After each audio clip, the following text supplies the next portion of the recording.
guys! So in today's video, the format is going to be a little bit different, primarily because I'm talking about art style. And when I sat down to think about art style and how I could make a video about this, I wasn't quite sure how to translate that to a time-lapse. So typically I would talk over top of a time-lapse, but it didn't feel right, and I felt as though we would be better off doing a little more of a chat, just face-to-face, and we'll see how that goes. Now, the first thing to keep in mind about this video is that it's going to be split into two parts. And the first part is going to be a little bit of a discussion of what I believe art style is. And my views on this are going to vary from other people's views on this, and this is just what I think. And the second half is going to be discussing a little more how-to, I guess you could say. It goes a little more in depth into developing an art style and how I've personally gone about it and how I've heard other people go about it. But for me, I think the first half is the more important part, if that makes sense. So really jumping into the first part of the video, I want to talk a little bit about what I think art style is and what I think it isn't. So I think art style is not one thing. There's no definitive answer as to what a person's art style is. It should be constantly changing and evolving and growing, and that's part of what makes it interesting and what makes it kind of an expression of yourself, because as humans, we are constantly growing and evolving, and naturally, if your art reflects you, as many people want it to, your art is going to grow with you. However, many people think of art style as something that is a solid, set-in-stone thing. And I'll talk a little bit about that in my next point, but giving an example of this point, if you look at my art 2 months ago, in comparison to my artwork now, it's very different. I had a pretty recognizable style about 2 months ago, and people knew that my artwork was mine, and I was happy with that. However, in those 2 months, I've continued to grow, I've tried new things, I've experimented, and I still have a unique, recognizable art style. However, because the change was so gradual, I was changing one thing here, changing another thing here, it was more of a evolution as opposed to a hard change. And I think that's what people are kind of struggling with when it comes to the idea of art style. Now, one of the things I see happening a lot is art style being used as an excuse. And this is something I think people do subconsciously, but it's very defensive in nature. Somebody corrects them or tells them something, and then they say, well, it's just my art style, that's just the way I do it. I do not think that this is necessarily the appropriate way to deal with the situation. Yes, sometimes people make unwarranted comments, whatever, that's going to happen.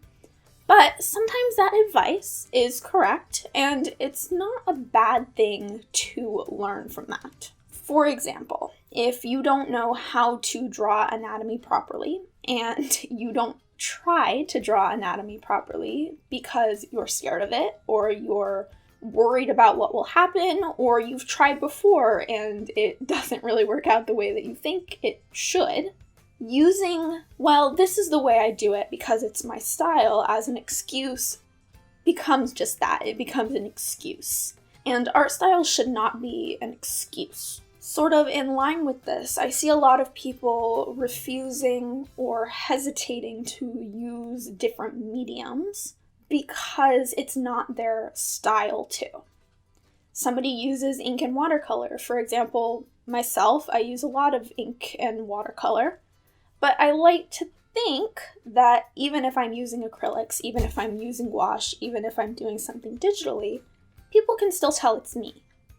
Because style is not dictated by the medium. And even if you don't necessarily like a medium as much as another, you can still learn a lot from trying those out and experimenting and just generally continuing to grow. Now that I've sort of set up the point I'm trying to make, let's throw it out there. I think that if your art style is not developing and you're not changing your style, it kind of means that you're forcing yourself to stay within those boundaries.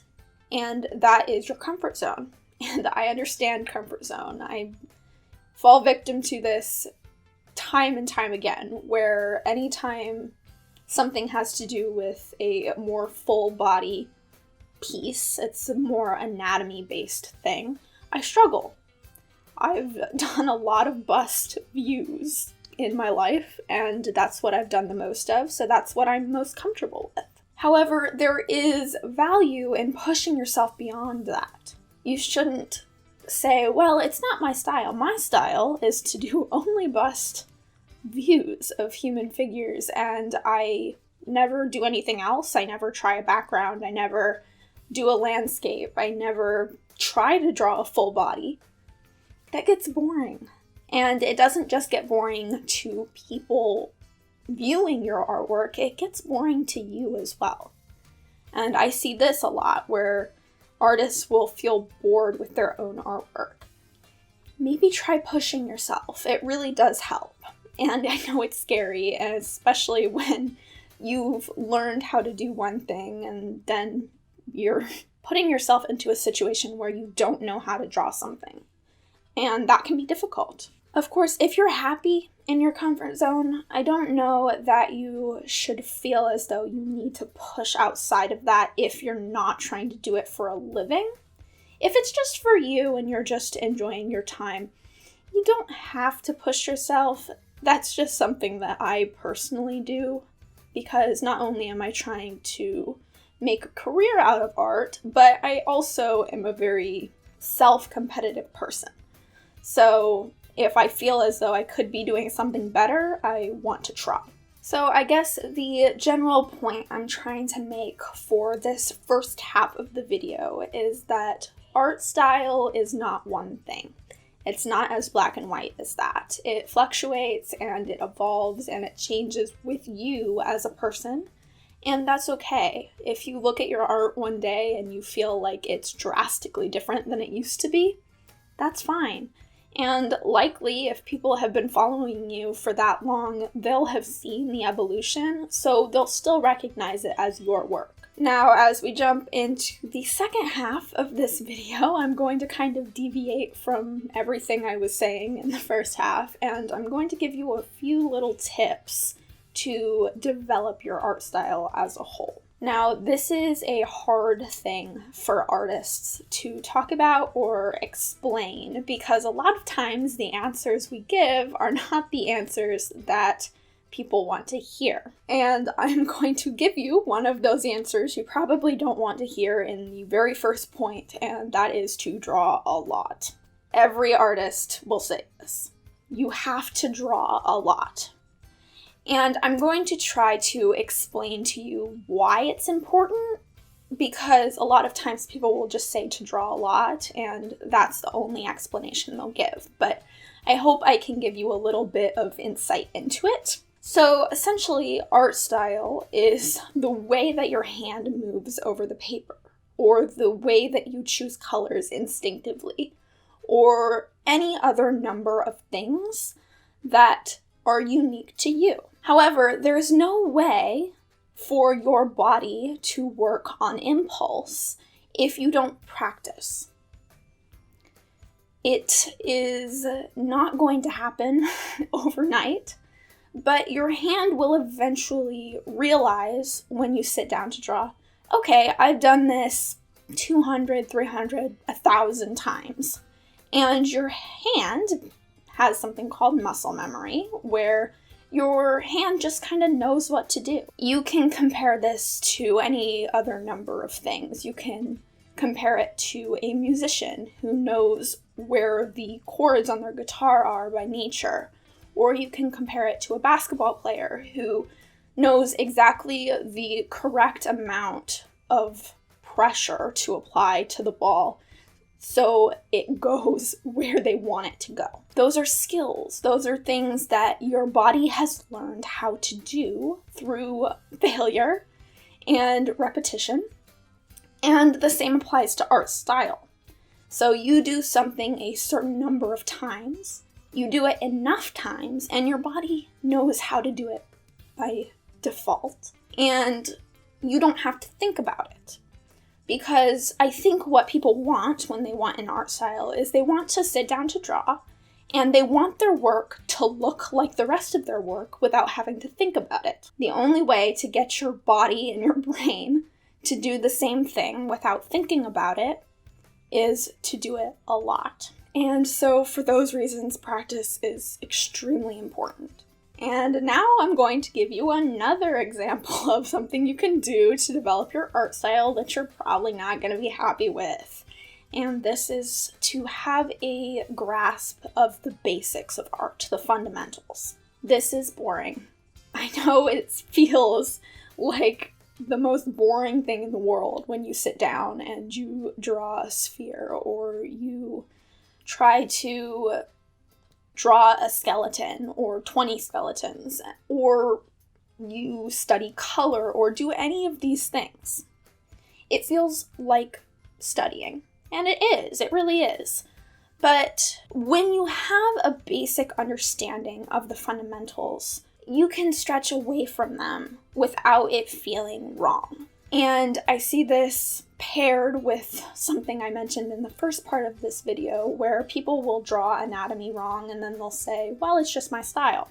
If you have a basic understanding of anatomy and you understand where things go and different proportions, you can stretch those proportions without it feeling wrong. Sometimes when people use style as a defensive move, it just looks wrong.